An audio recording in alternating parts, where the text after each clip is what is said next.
சென்னை கொருக்குப்பேட்டை பாரதி நகரில் அமைந்துள்ள அருள்மிகு ஸ்ரீ பத்ரகாளி அம்மன் ஆலயத்தில் சென்ற ஆண்டு கும்பாபிஷேகம் சிறப்பாக நடைபெற்றது.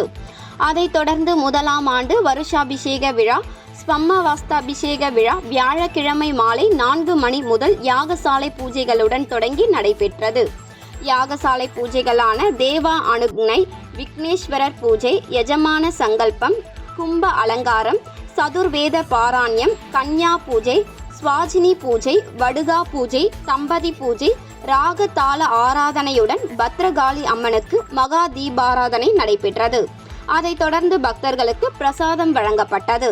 வெள்ளிக்கிழமை காலை 6 மணி முதல் யாகசாலை பூஜைகள் நடைபெற்று ஸ்ரீ பத்ரகாளி அம்மனுக்கு 108 சங்க அபிஷேகம் நடைபெறும். அதைத் தொடர்ந்து பகல் 11 மணிக்கு பத்ரகாளி அம்மனுக்கு விசேஷ அலங்காரத்துடன் மகா தீபாராதனை நடைபெறும். பகல் 12 மணிக்கு பக்தர்களுக்கு அன்னதானம் வழங்கப்படும்.